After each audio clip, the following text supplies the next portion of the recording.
Sahana Vavatu, Sahano Bhunaktu, Sahaviryang Karavavahe, Tejasvina Vadhitamastu, Ma Vidvishavahe. Om Shanti, Shanti, Shanti. Welcome all. Each week, we attempt to make this relevant to living. And Krishna has brought some relevance to that by pointing out the great enemy. And he says the only enemy that we all have is not some external enemy out there, or the nation, or some person. It's always your own desire. And I read a story from Panchatantra. It's called The Dove and the Net. And I thought I'd just start with this story to kind of introduce the issue of the pull of desire. And so there were these flock of doves, and they were protected by their king. So the king represents the one who supplies you what you need. And they were all gathered on a tree. And so they saw on the bottom, a hunter thought, I'm going to capture these doves. And so he spread a wide net across a region and some grains. And then he just waited for these doves. And so they were very tempted by this. They knew that this is not a good idea to fly down in this net, but they didn't see the net. The net represents the Maya.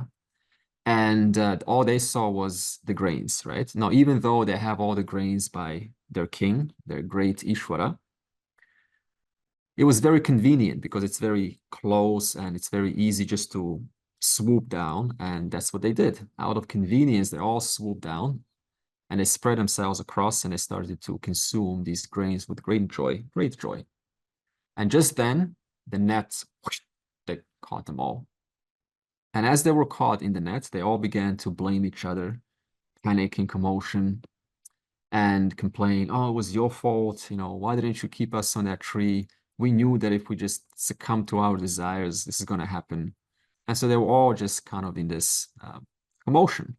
But then the quiet voice of their king, because their king was also a teacher, came in their minds and said, now that you're when you're caught by this net of desire, as we all are once in a while, then don't panic, because the panic is not going to get you out of it.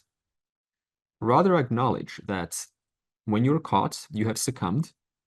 You have succumbed, fair and square. And now what?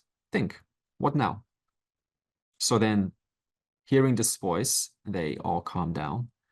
And they said, what can we do to come out of this net? And they said, we have to work together. And so they all decided to fly and lift this net. And so the hunter was just amazed, like, what is this big net just flying itself? So they all flew this net to a compassionate mouse who gnawed through the net, and he just released them all. And so our situations, our environment, and our experiences are like those grains. So they're very tempting. Everyone seems to be enveloped in this kind of sweetness, and it's very, tempting to consume. And it does have the power to please you for a while. It does remove that sense of I want. And that's I want, as we all know about it. It's painful, isn't it? It's like a burden. It's heavy. Does anyone enjoy having the I want narrative going on in reference to a gadget, in reference to some special new dress that came out, the latest fashion, reference to this latest pretty girl in the environment or handsome guy? Suddenly you were okay, you were in peace, and suddenly I want. And it's not cool. It's not, and that's just one I want. Now, how many I wants do we have? It's a lot, right? So situations and objects, they represent those grains, and they induce this I want. Now, in that moment, when you have that I want, you're thinking about yourself, aren't you? Isn't that so? You're not thinking about the world. You're not saying I want to make the world a better place. You're saying I want to invoke that pleased me. That's what I really want. Now, because I don't think that, I think the object is what I really want. Now, that object thus becomes a binding desire, a binding thing. A binding desire is where you are believing that that object or experience is required for my well-being. Just like those doves thought that we need these grains for our well-being, though they were supplied the right grains by their king, when it's in proximity, it induces this, here's for your benefit. And so you think about yourself, you forget about the teaching and the world and the greater whole. It's just me and that. I want to invoke the pleased me. So behind all of the grains and objects and experiences, what do you really want? The object or a pleased you? You want a pleased you. Isn't this so? In other words, Pleased you. yeah, pleased you always. And so when you first come to see this, then you start to say, then what is the nature of this pleased me? Is the pleased me only invoked by an object? No, it's not, because if it were to be, then everyone would be having the pleased self in reference to that object. You can also look at a sunset. You can look at a simple, innocent, somebody wins or plays music. Nothing's, invoked, nothing you got. You just saw something and it invoked a pleased self. In other words, what these situations in life and travel packages, did you know that most of travel nowadays is, well, it's not really for, it's mostly for leisure, isn't it? Travel is mostly for leisure. Now, why is it? Did you ever notice that maybe in your experience when you pack a few things and you just backpack or whatever, just go on some holiday, what happens to your mind? What happens to all those desires that were just kind of, I want back home? What happens to them? They all come down, don't they? A lot of travel packages serve to just pacify your mind. Suppose a new iPhone comes out and or whatever, right? Many phones will come out, or new computer, new house, new place. And you're in that tempting, like the dove, you really want to just swoop down and grab it. How do you feel in that moment? Can you feel that pressure? Suppose now you get an emergency. You have to go to the hospital and see somebody in the hospital bed. And in that moment, you get perspective of life. You see they're just simple, fragile human being on the hospital bed. And then you go back home. What happened to that desire now? It's gone because you have proper perspective. Suddenly say, oh my God, these toys, these little toys, what was I thinking? Because you have gained a larger perspective of life, which has got you to just collapse these nonsensical desires. So we're not saying collapse, they'll get rid of your desires, just get the right perspective. So my question is, what is your fallback? What is your fallback in times where life seems to be tempting you? Where is that greater fallback that lets you see a bigger perspective? That in contrast, all these small petty things, they're no longer so big. Until I have a fallback that is huge, small things become huge. That's the most issue for most people. We don't have a big fallback. What is that great, inspiring piece of art, that devotion, that faith? In what is it that you have that when your mind comes on it, it puts things in perspective? In the Mahabharata story, these binding desires cost you a lot. See, when Karna was when he approached the Kauravas and the Pandavas who were doing archery, then where was Arjuna when he rejected Karna? Where was he operating from? He says, no, who are you? You're an outcast. You're not our type. You're not pretty enough. No, you're not you're not the bad boy. You don't represent the image that I have of a warrior. All these things that we have in our minds. What did Arjuna do? Based on his likes and dislikes, he said no to Karna. And that changed the entire course of Mahabharata. So even good people fall for this. And Duryodhana, he was not under the spell of likes and dislikes in that moment. And thus he was able to objectively assess and see this man is great. And he took him in. If Arjuna said yes to Karna, he would have had a great brother with him. The whole story would have been changed. So even good people fall for this. We have certain ideas. What is worthy of my time? What I'm going to say no to. And we reject so many good things and deny ourselves good things from our life. Imagine, there was a website called Amigo. Amigo was a anonymous website you could log in and you can just talk to anyone. And they shut down because, like anything, if you create a free service, the goal was to create an anonymous platform where two people could just talk and get to know each other and fair exchange. Now, like anything, if you create a service like this, it gets abused. So porn started to permeate the website and so on. So you had to get shut down. But while it was going on, I observed a few videos of exchanges because you learn a lot about human behavior like this, how people meet together. And what happens is you can kind of say no to people that you see. Now, it's very fascinating. Like the moment a face shows up, right? Two faces show up and somebody logs out. Why? That quick, not even hello. You just log out. You just see a face and you log out. Amazing, isn't it? That means there was something that I dislike about your face.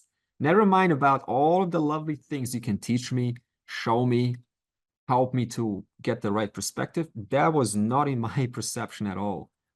Your nose, that's it. I don't like it. Log off next. Oh, she's got a cute nose, but she knows nothing.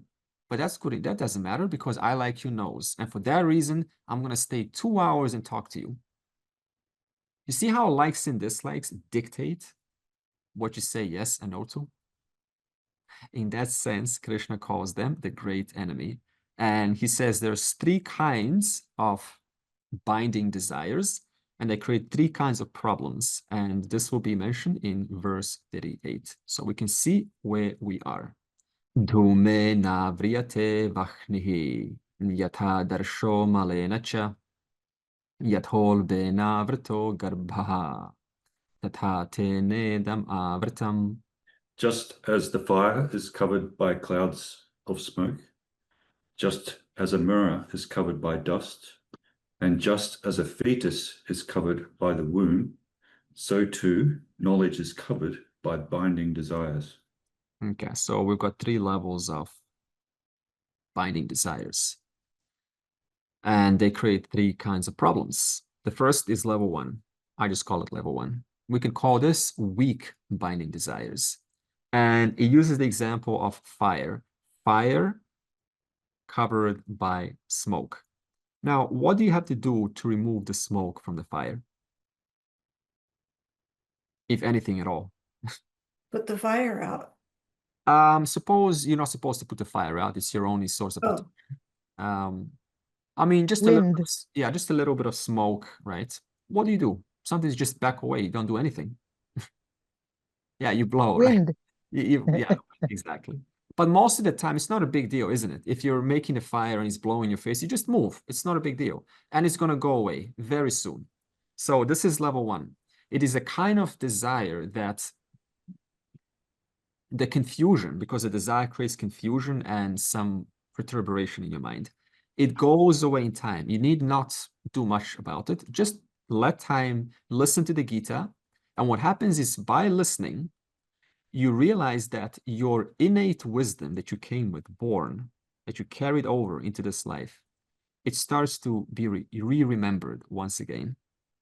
You know, there are those times where, did you ever have that time where you didn't have an authoritative source to give you some reassurance that what you always knew all along since you were a child, no one was there to say, that's a lovely way to look at life. That is the truth. That is the wisdom of the Lord.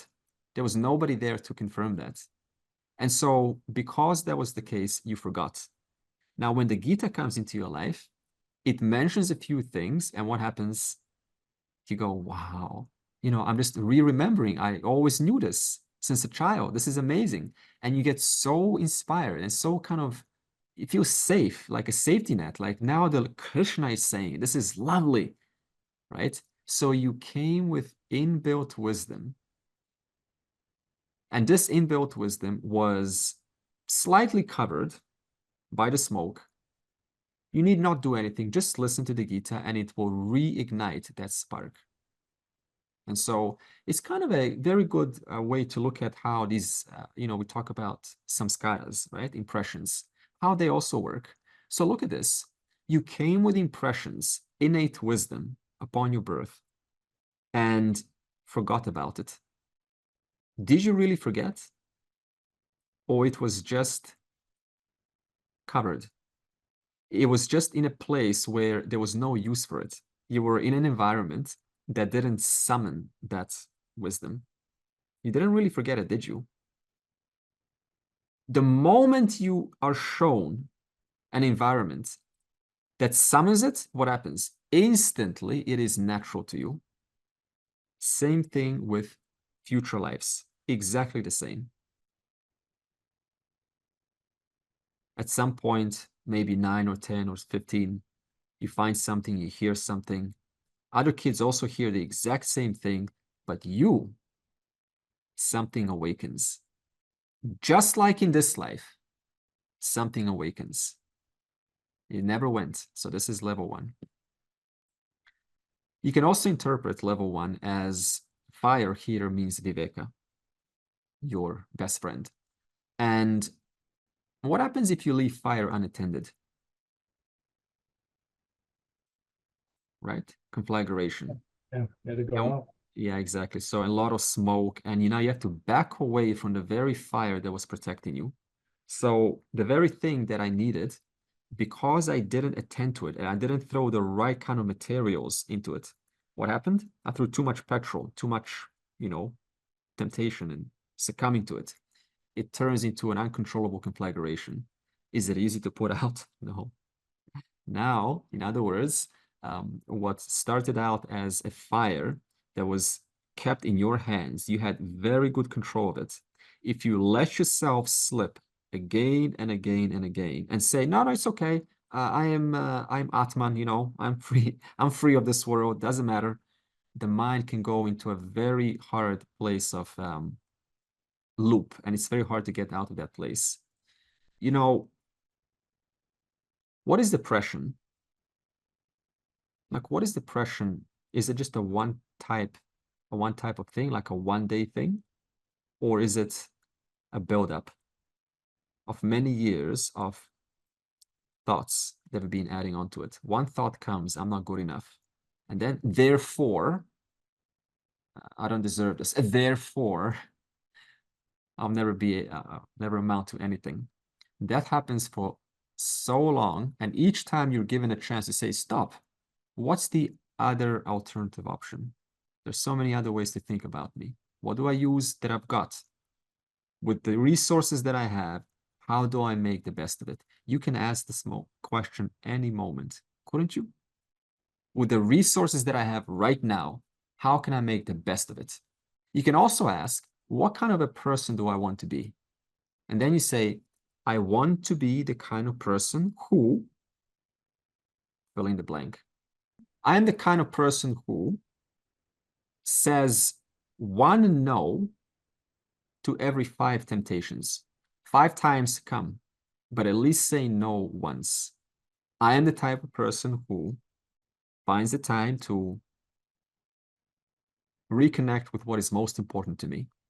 So now level 2 is mirror covered by dust. Okay, so level 1, fire covered by smoke, relatively easy. Level 2, these are middle binding desires. Now, with mirror, is it just simple as blowing the dust away? No, right? Because the mirror gets smudged, it's oily, and even sometimes if you clean it, if you look from a different angle, it's still smudgy, isn't it? Like the screen. So it requires more effort. And even if you blow the dust from the mirror, what happens tomorrow? Yeah, exactly. The dust resettles on. So now if it resettles on, what does this say about what's really the problem? The mirror or the environment in which the mirror is located? Yeah, could be both, right? Yeah. Yeah, exactly. So now you have to reassess, what environment am I in? And is my environment supporting what matters to me most? Is it supporting my core values? Is it reinforcing the kind of person that I want to be on a daily basis? And what slight changes could I make about my environment to support a clean mirror? Mirror represents the mind, of course. And then level 3, fetus covered by womb. Wow. If there's a baby coming up and you don't have the latest, Ultrasound. yeah, so you don't really know what, is it a boy or a girl? What's the real personality of this child that's going to come ahead? You don't really know, but you kind of, there's a vague idea. There's a fetus there. And you have to wait 9 months for this fetus to come out. So the fetus represents those level 3 binding desires that are deep and unconscious. They're deeply entrenched. The neural pathways have been entrenching themselves for years. And so you have to wait it out. You can't, there's no point just, I want this, next year I have a goal. I'm going to eliminate this desire. No, it's going to take a long time. So just like you have to be patient and wait. And even after it comes out, the baby, even then you have to attend to it carefully. So these are the kinds of vague, unconscious, binding desires that hold you. And you've been struggling for years to shake them off. And sometimes it feels like there's no progress. And, rationally, I shouldn't be like this, I should be a rational, discerning man, but still it's there. There's no level 4. He doesn't say there's level 4, which is impossible to overcome. He says every one of them has a way to be dealt with according to your discretion, but do know not all of them are level 1. They're not going to be all easy. Level 2, we said, is mirror covered by dust. Requires more effort, more persistence. You can get it. It's possible, absolutely. With the right people who hold you accountable. See, sometimes Alcoholics Anonymous, this group, of course, and, people who have problems saying no to themselves. So what do? They find people who will hold them accountable. Powerful. Who holds you accountable? It doesn't have to be physical. Who is that mental person, mental image, some deva, whatever it is, a guru, whatever it is, that you look upon and they hold you accountable? Very, very effective to eliminate these level 2s and level 1s, level 3s, because level 2 and level 3s, they keep on reappearing because of the environment, keeps reinforcing it, and it's very hard to come out of it. That's why we have satsangs, weekly satsangs or physical satsangs. Because when you re-meet, you say, hey, I'm not going to show up, and having done all these things behind closed doors. I'm going to show up as a clean man, woman. So I can show up proudly and with honor. That's the power of accountability. It's very hard to do this journey on one's own. If you have that group, that satsang, that people who hold you, it's wonderful. It can go a long way. So if you have no one like that, then it doesn't matter. It doesn't have to be physical. Who is that person mentally that holds you accountable? Next verse 39. Why is common sense not so common? There's a lot of intelligent people and big certificates, but no common sense. Why is this? Verse 39. It's going to say, of course, because desires are greater than thinking. That means desire to be validated, desire to be recognized. That becomes the primary goal. And so that prevents you from doing what needs to be done. Avrtam jnanam etena jnani no nitya vairina kamarupena kaunteya dushpure nana lenacha. Knowledge is covered by this insatiable fire of desire, the constant enemy of the wise Kaunteya, Arjuna. So insatiable fire of desire, desire for love, desire for validation, desire to belong, desire to be seen, desire to be someone, desire to, all these desires, they override common sense. So on one hand, common sense is put my needs aside, look at what needs to be done to preserve the harmony of the whole. But what does my desire say?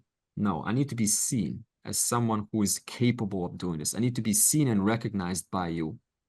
And so that overrides the common sense desire. Why do you think desire is there? What's the core? What's the source of desires?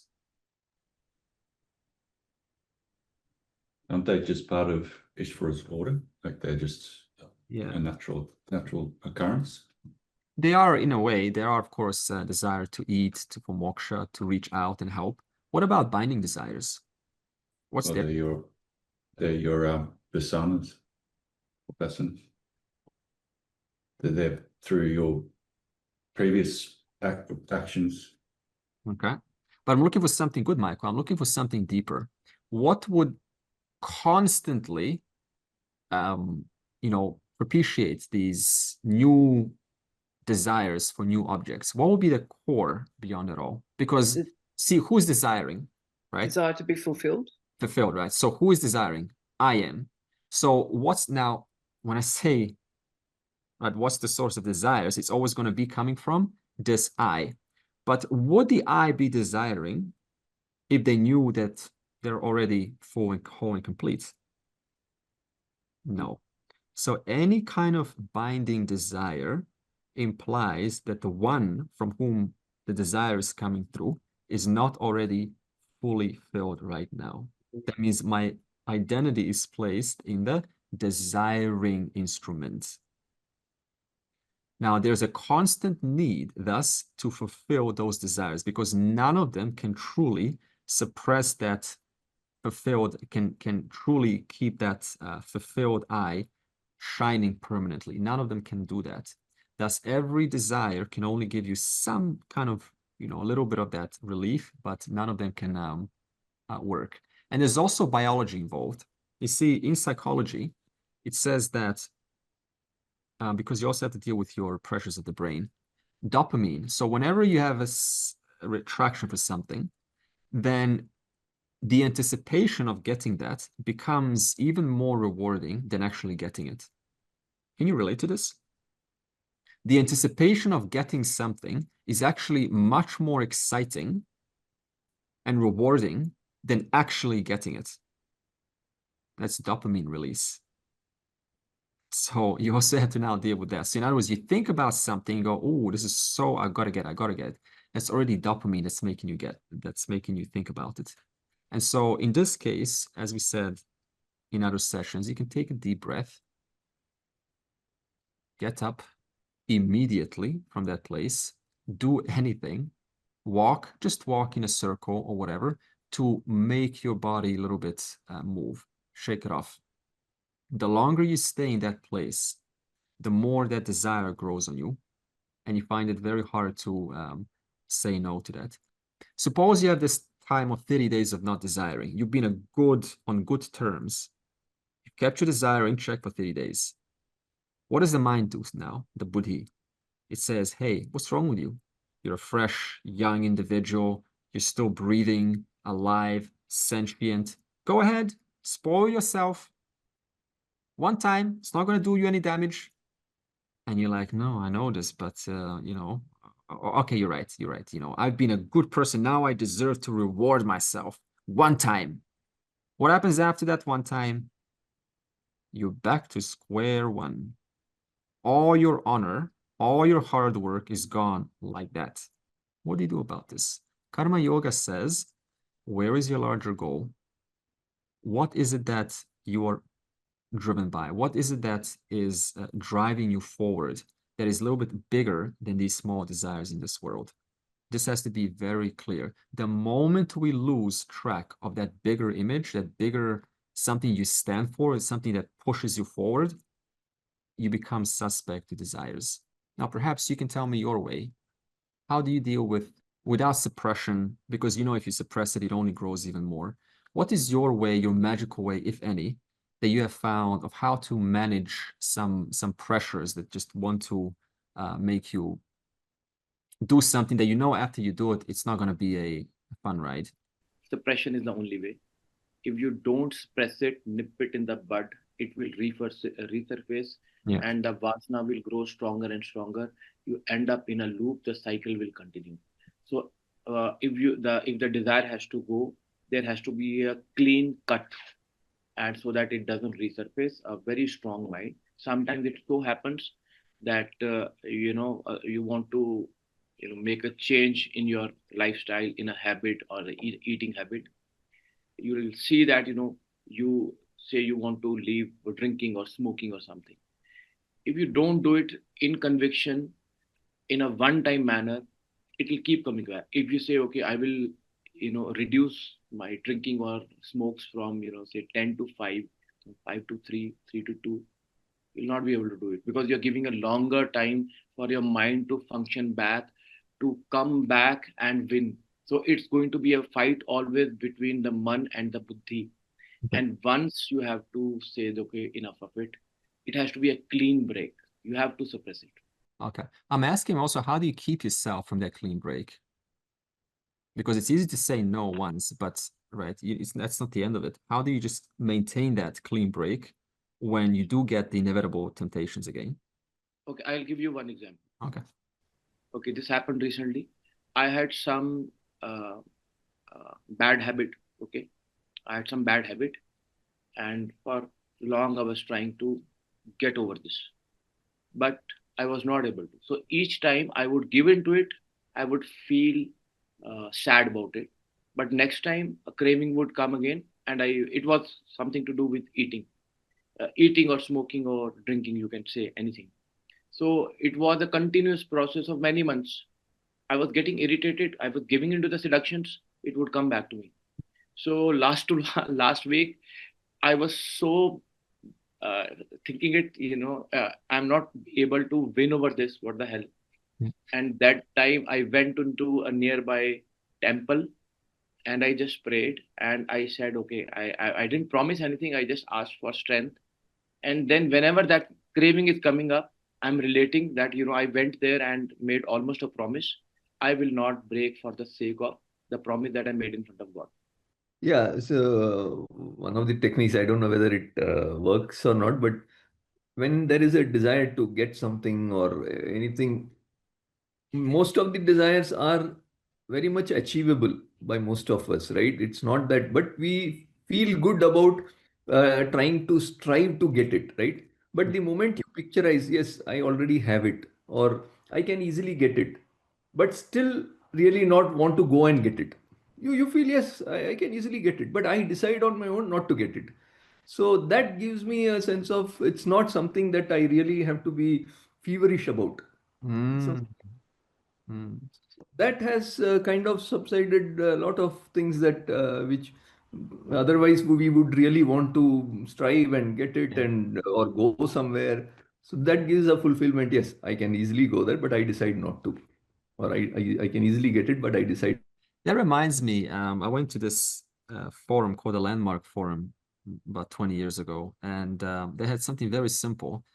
I feel it was profound at that time. They said, I choose to say no because I choose to say no. If you try and fight a desire, it will come back and bite you. And I used to do, say, addiction withdrawal. And the whole idea was to replace that big desire with discernment. So you get to ask the person to reflect. So you give them the knowledge that these are the positives, these are the negatives. You make the decision and then you work towards that goal over time.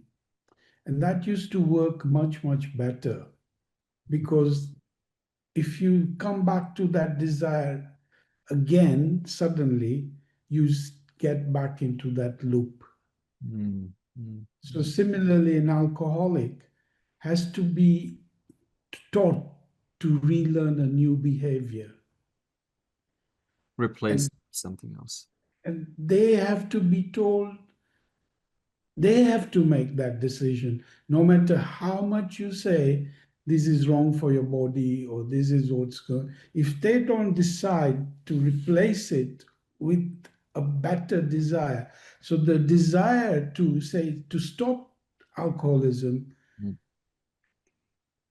to achieve that goal, you have to set smaller steps to that goal. Right. If you make it unachievable, you will always come back. Okay, so So you do it in small increments. So first decide what your goal is, why your goal is, and then work towards that goal in small steps. The route to take to that goal can be in different ways, whatever helps your likes and dislikes. yeah, Because if you fight it with complete blockage Mm. or resistance, which is your denial, suppression, it is not going to work.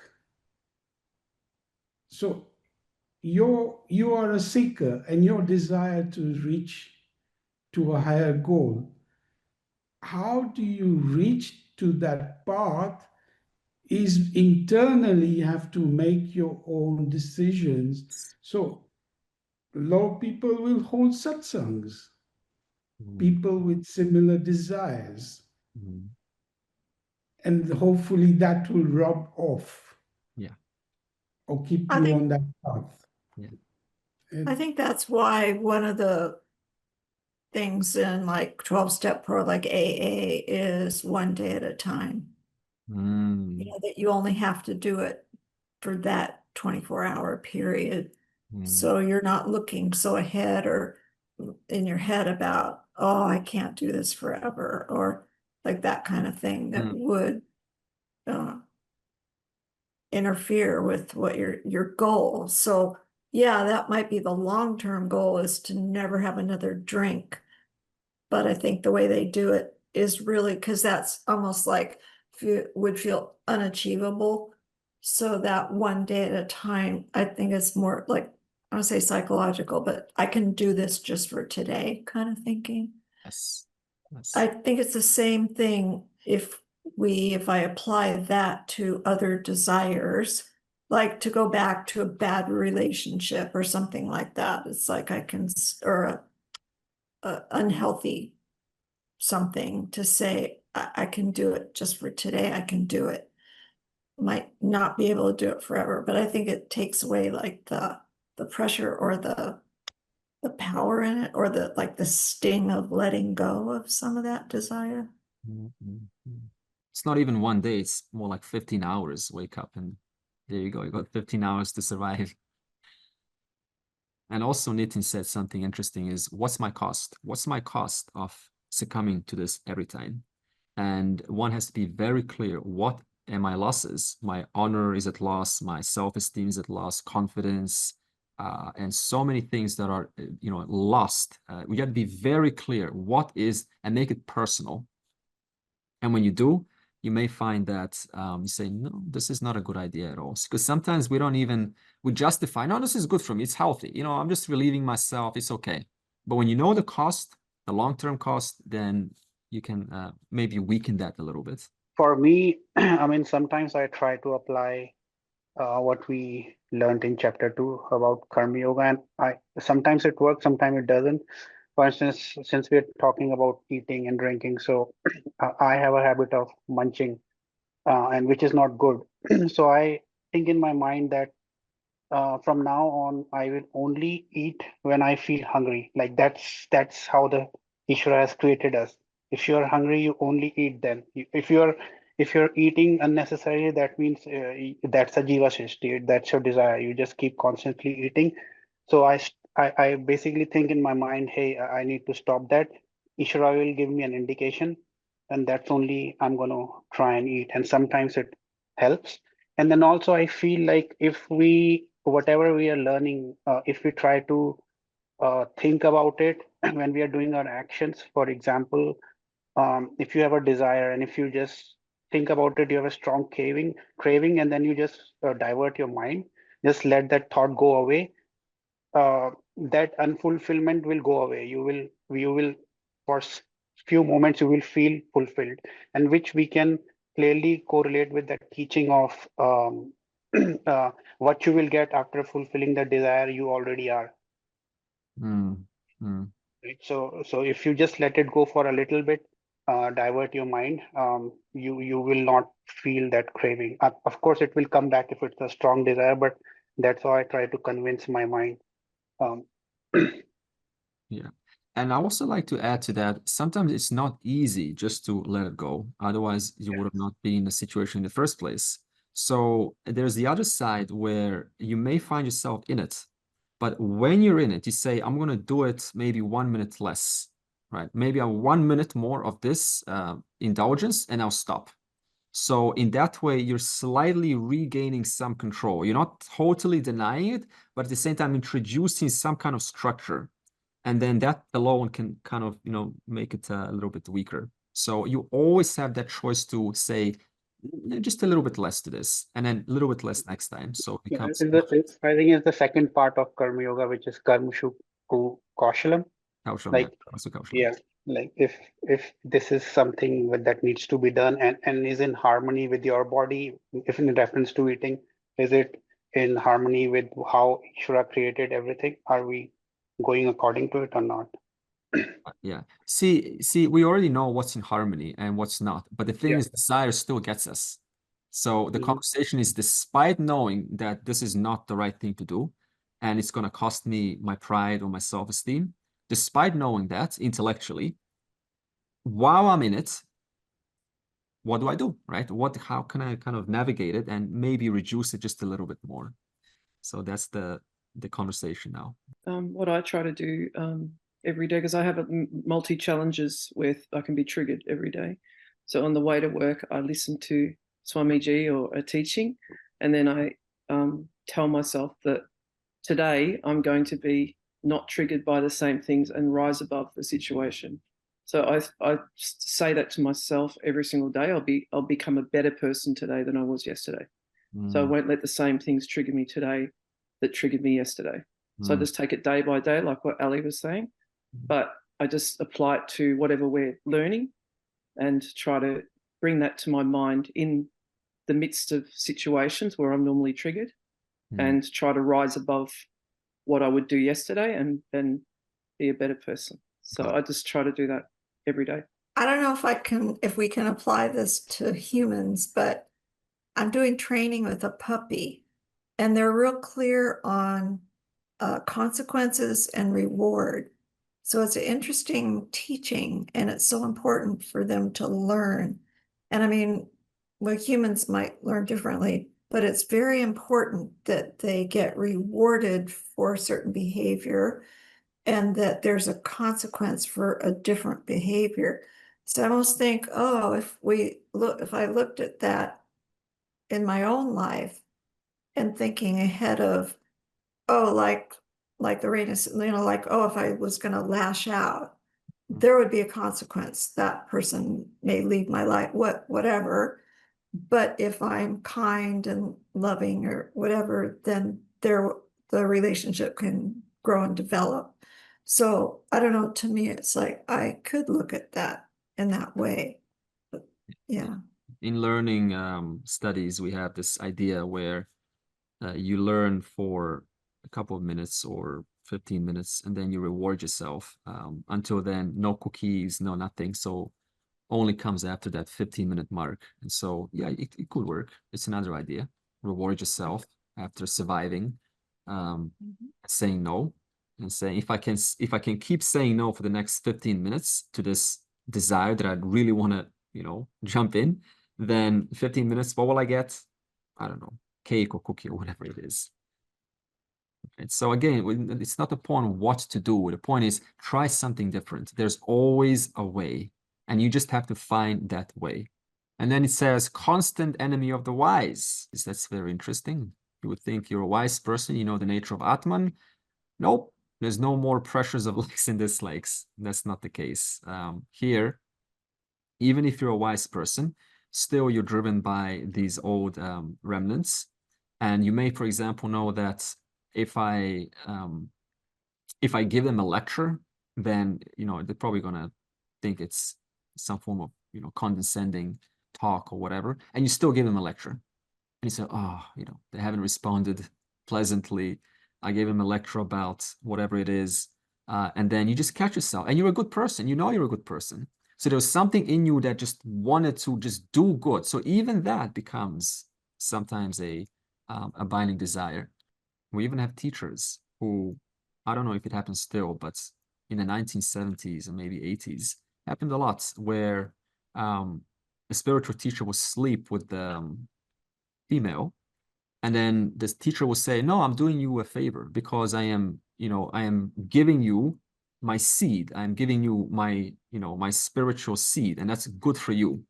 Even the wise person can succumb to these binding likes, which makes them do these crazy, insane, non-justifiable things, which they have to, of course, then cover up with different stories why it's the right thing to do. And every time those stories are different, because we want to be a good person, and we tell ourselves a story, no, it's okay, or I didn't get it because I didn't want it anyway. It's not good enough for me. God wants me to have something better. So every time we don't get something, we create a different story. And that story is not keeping with the facts. So it creates a confusion in the mind. I'm now farther away from the empirical reality. I'm now saying God doesn't want me to have, you know, what I really need to have. Now I'm also making God some mind who knows what is best for me, which is anthropomorphizing. That's not the case too. So every time we succumb to this, because one is not keeping their mind in check and not exposing themselves to the right kind of environment that will reinforce these strong wisdom packed insights that you have a chance to listen to, like Lorena was saying in the car and so on. If you, the moment we stop that, the mind starts to pick up these old patterns and starts to throw them out. So there is no break, even for the wise person, according to the verse. They can too fall prey to projections. Now, unfortunately, sometimes even when a teacher does something that may not be completely solid, right, or integrated, then if the other person kind of has this strong kind of dislike, right, intense dislike for other people making mistakes, then you can easily kind of like just hop out, right, go somewhere else. And again, you miss out, just like Arjuna missed out on Karna, right? He didn't accept him. So sometimes we just have to be lenient towards people, because people do make mistakes. I've not met one teacher, by the way, in my life that is just perfect in their conduct, in what they say and how they carry themselves. Not one. So you have to have some space for our family, our teachers, our enemies. If let's not call them enemies, but those who are not, you know, agreeing with you, have some space for people to make mistakes, because everyone, exactly, softness, is on the same boat. And this life is not so easy to figure out. So this requires some space for forgiveness, some space for understanding. No one can get it right here. And everyone's got to figure their own path. And, you know, like this path here, you got to figure that out and come to the ocean, right? And that takes some time. So these binding desires are even enemies of the wise. I'm just trying to understand the purpose of keeping your desires in check is for the purpose of being able to abide in the knowledge of the fact that you're awareness, right? That of our true nature. Is that the impetus for this? See, you're never going to get all desires binding sorted out. Enough, we'll say that, just enough so that they don't keep you busy elsewhere. You can still have tons of binding desires, but if you're still able to sit down and you're generally paying attention to the knowledge and you want to understand the nature of the self and you're thinking and inquiring, there's no problems. A person can have many binding desires for many things, but they're able to sit down and listen. It's lovely.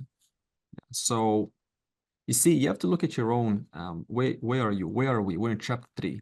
Just the fact that you're in chapter 3, right? implies that those binding desires haven't really gotten to you at all, right? So I may say a different answer, Greg, to somebody else, maybe who's younger, but I see. but you know, we're in a different age group, so in that sense, And I find myself, I'm sorry, no, go ahead. I'm really searching and I'm really trying to, you know, I'm starting to ask myself, am I blind to a lot of things that binding desires? I don't think I have a whole lot, and I don't know if I'm fooling myself or what, Yeah. and of course I've matured a lot, Yeah, of course. over the years. I'm continuing to grow, but and I'm not trying to, Yeah, I understand. say that, I don't have some things going on, but I guess don't be so, maybe for some of us, maybe it's okay for us not to be so paranoid about some of these things. Yeah. That I find myself really scratching for a lot of content here, for myself personally. But that could change, my eyes could be open to some other things. I really don't know. Well, I mean, But- you are in this journey, and so change is inevitable. And so, and see, it's a good question. So, do these desires binding in nature, do they suppress me from knowing the nature of the self? They only suppress you to prevent you from paying attention to Vedanta, but you are paying attention to Vedanta. So, in other words, you have sorted very much so. sorted enough desires out to be able to pay attention. So in reference to you, binding desires and moksha is not a problem. Okay. In reference to someone else who, right, is kind of like, yeah, this is good, but this is not good for me. They're kind of selective, then that will be a Okay. different answer there. Awesome. Okay. Mm. That's very helpful. Thank you so much. I was just going to say, reflect on, is this why we need to do certain practices, sadhanas, to stay on that path? But you would need a teacher, so could be a book or a physical person or an experience to keep on that sadhana. Otherwise, you're going to come back. Yeah. Or fruit. You may come And back. that practices. So if you run away to a forest thinking you're switching off some of the objects of desire and just concentrate on higher knowledge, it's not going to work. You have to do it whilst you're doing your karma every day. Yeah. I just Absolutely. thought of that. Absolutely. So keeping yourself busy, contributing, that ironically helps you. So like Arjuna, he thought if he goes to the mountain, he's going to get the time to concentrate, but Krishna already knew that's not going to work because you're going to be contemplating on self-satisfaction, looking at the birds, hunting, fishing, right? Flying your drone in the sky. So it's counterintuitive what we think. We think, oh, free time equals contemplation, but often more so than not, that's not the case. So I have one comment and one question. So for for a wise man, love, sympathy, and giving, all that nature is natural to a wise person, right? So in chapter 2, we read, right, that's like that's natural to them, but that could be sadhana for us. Like for example, giving, giving when you give, that's sadhana for you if you're unwise. Like there would be a thought in your mind, hey, why should I give? I mean, I will lose this money or whatever thought, a negative thought might come in. But if you let go that thought and forcefully give by just trying to mimic what a wise man would do, then that's the sadhana for you. And then my question is, can for a person, for an unwise person, can any desire be a non-binding desire? From what I understand, non-binding desire is only for a wise man because they do have desires, but they don't pursue it. That's why it's not binding on them. But for unwise, for example, for us, any desire would be a binding desire for us, isn't it? Except for like food, of course, you have to eat that because that's Ishvara Srishti, and you have to you fill your stomach to stay alive. Apart from that, like any other kind of desire, wouldn't that be a binding desire, or can there be an example of non-binding desire for unwise people?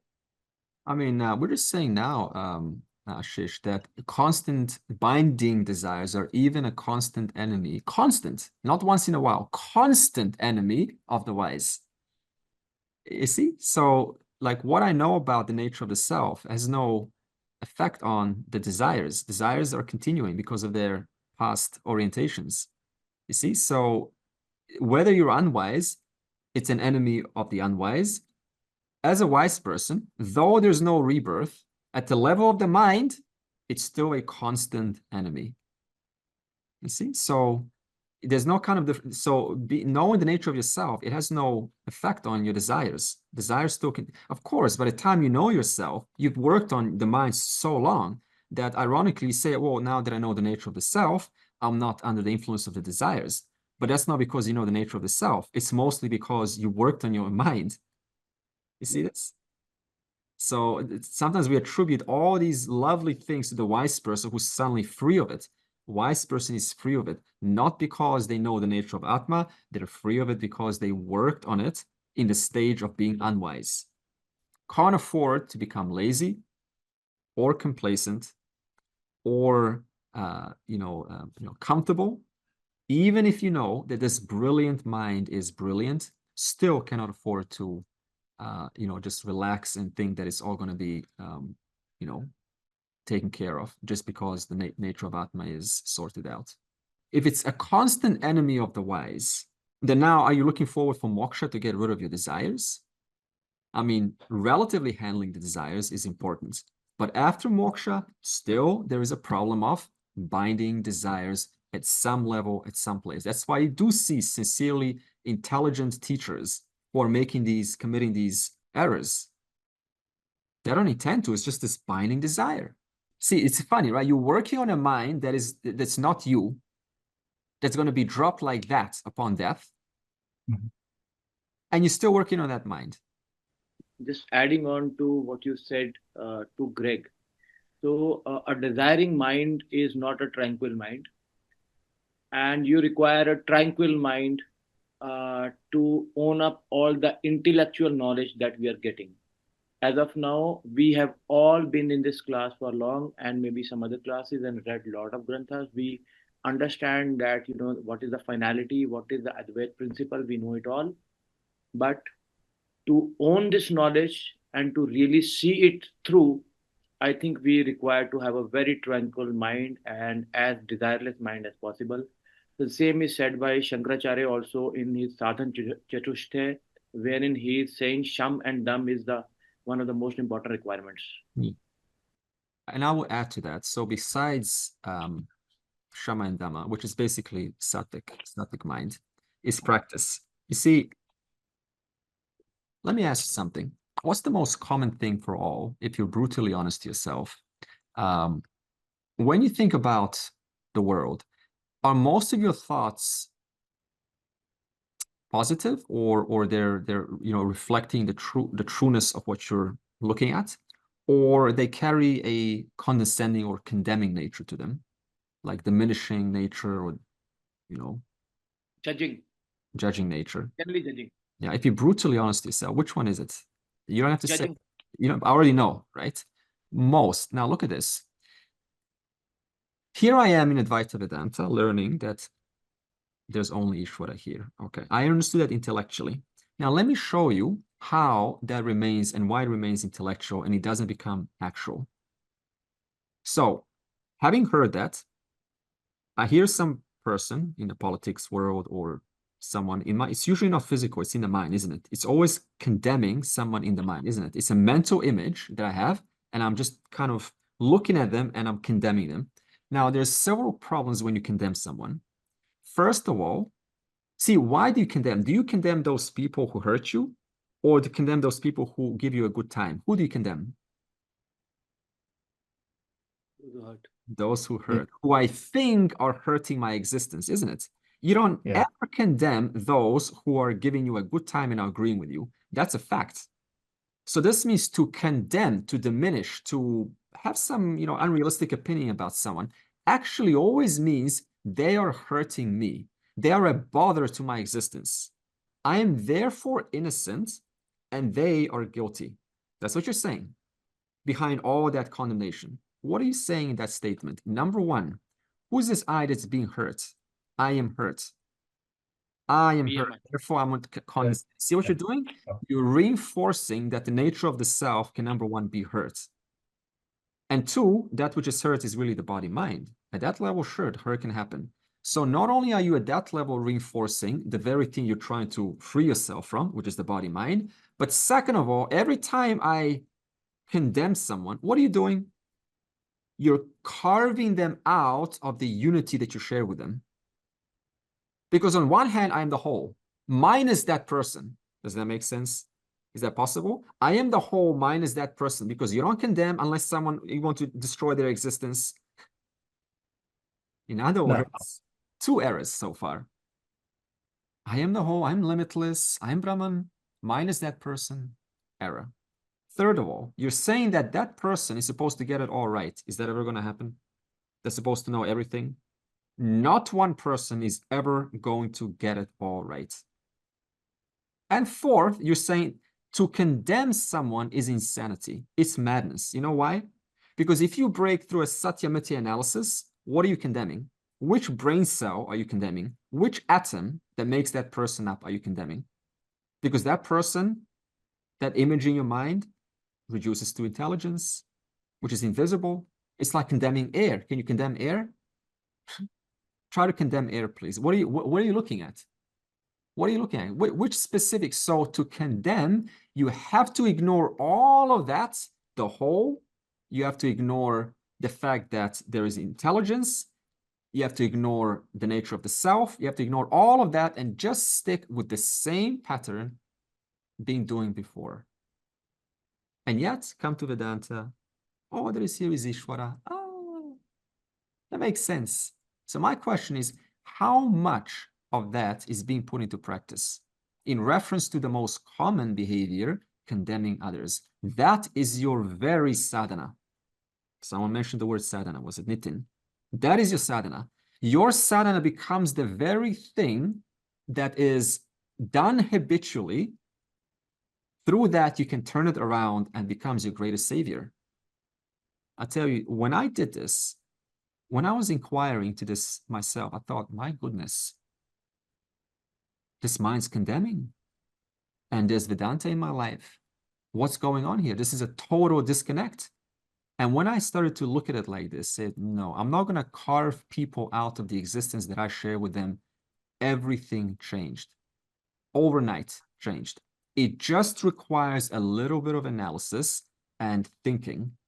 And I can tell you, any binding desire actually becomes your greatest savior. Because condemning was my binding desire, by the way.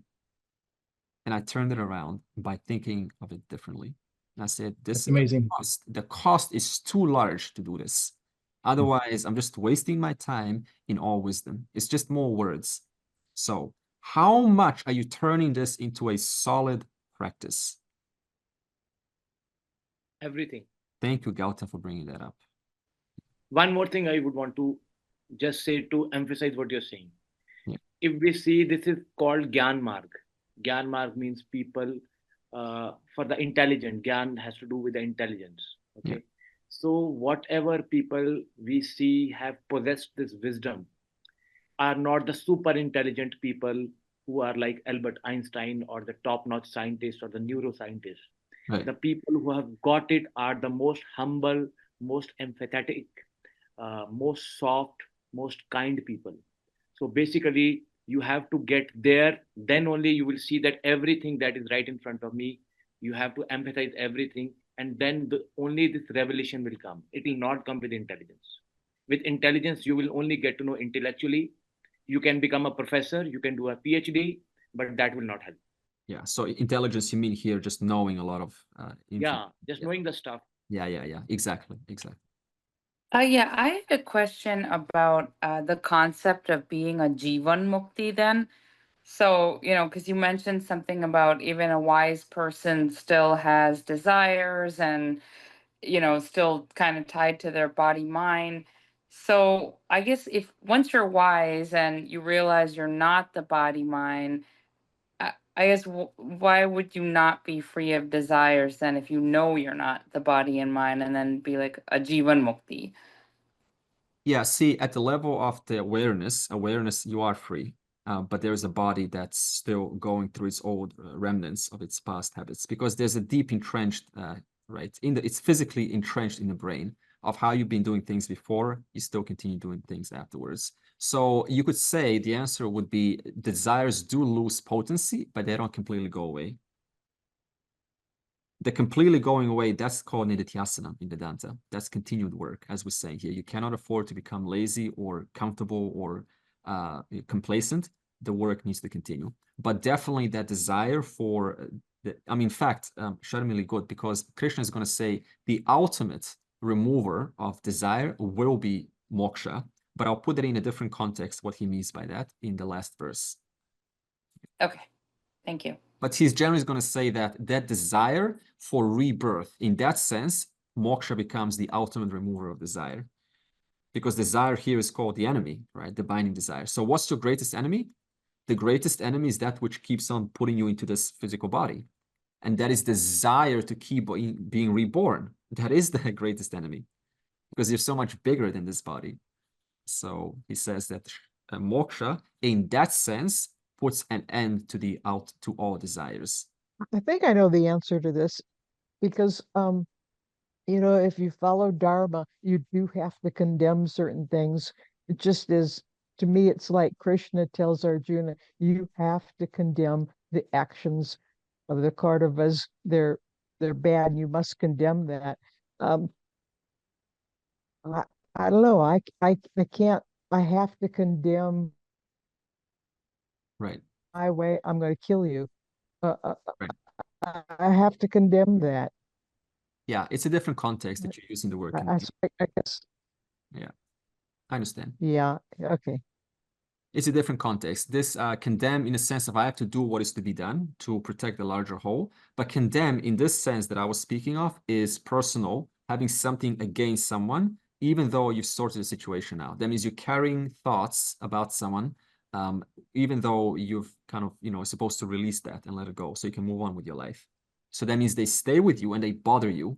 And because they bother me, they're hurting me. So that in itself is condemnation. Wouldn't it be that the prarabdha karma is the arrow that's already shot for the birth of this form, and therefore it carries all the desires, the raga, dvesha, and you will always fall for these sort of tendencies that have been with you since beginningless time. Yes. So you will always have, even if they're dulled by the knowledge of your true self, they will still hold some kind of fascination for you, either likes or aversion. And that is with you because of this form that you're carrying, and the tendencies will be there. So the prarabdha karma of this particular birth. So that's why it's with you till the last breath. Is that right? Yeah, it's also with you because it's Ishvara's design. You see, if everyone had no desires whatsoever, this is also for Sharmili, what kind of a person would you be if you had 0.0% desires? Monotonous, right? So what makes you different is really likes and dislikes. That is Ishvara's design. So now you can't quite entirely get rid of things, can you? Because it's just an order of humanity. So in that sense, the things that do get reduced are those things that I have to do for my survival. So what is a binding desire? Let's ask this question. How do you know the difference between a binding desire and a non-binding desire? Binding desire, you can say no to that.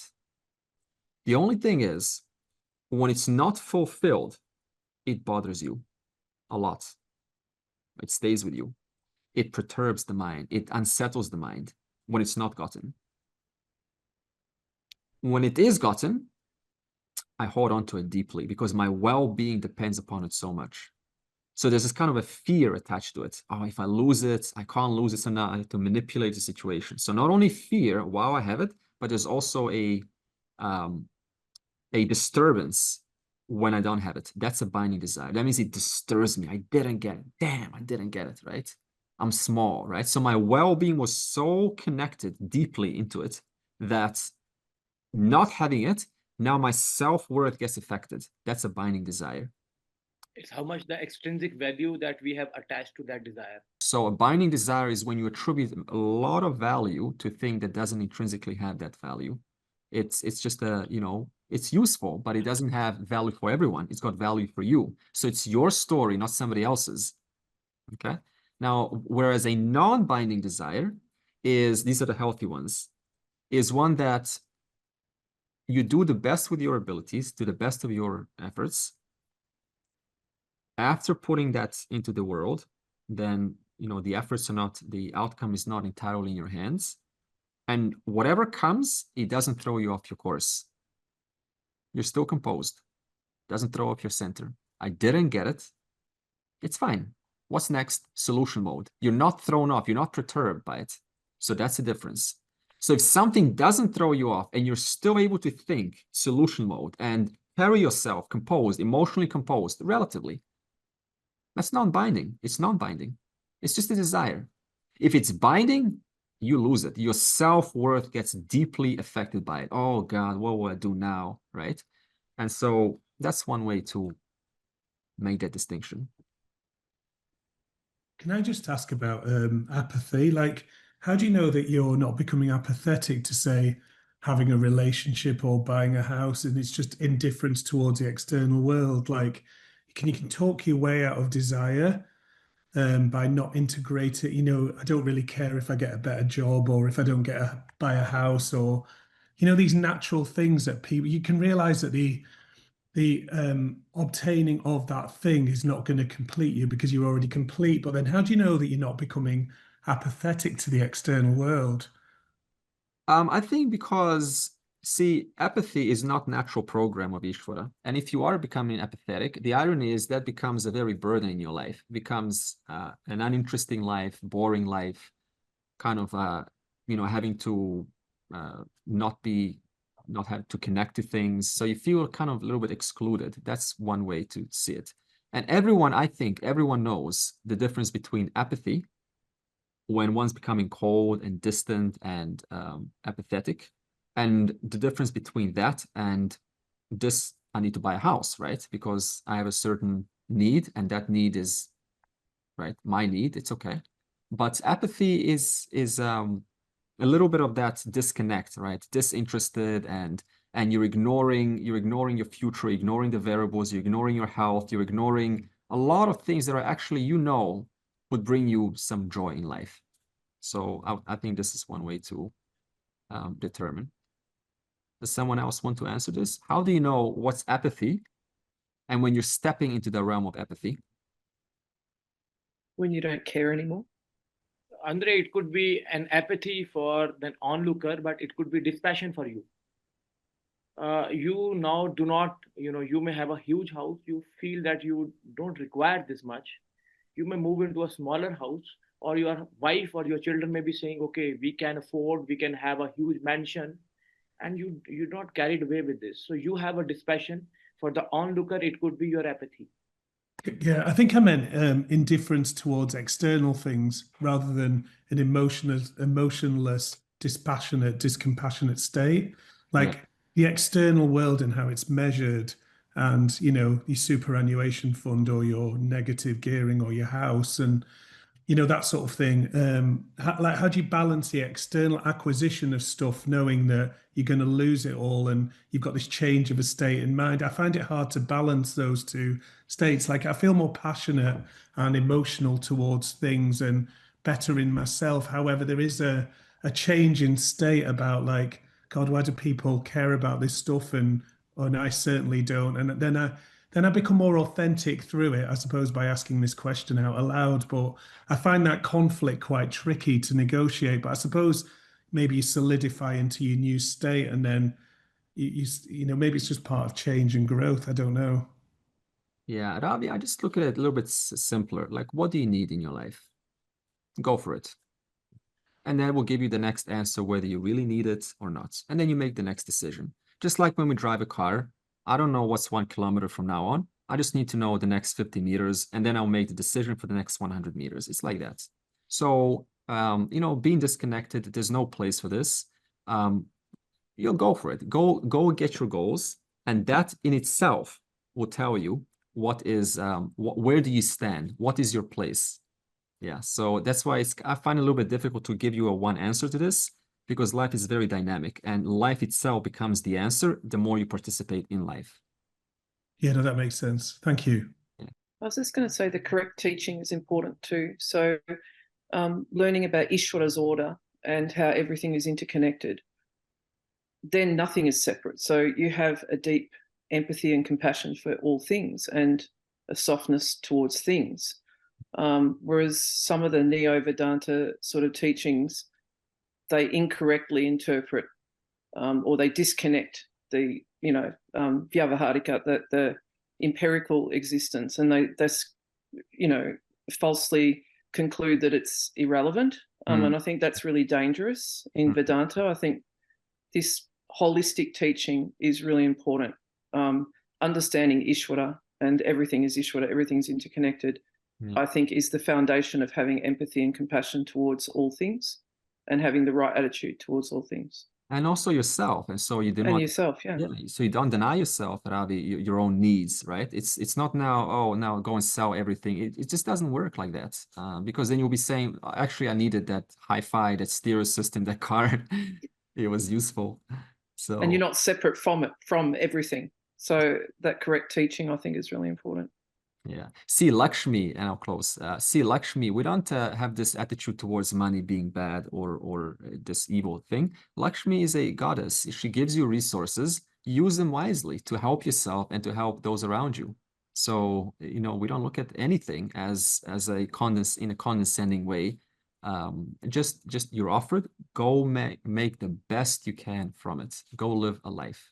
And next week, we'll talk about the 3 centers that you have to manage these desires. Purnamadav, Purnamidam, Purnat, Purnamudachyate, Purnasya, Purnamadaya, Purnam Eva Avashishyate.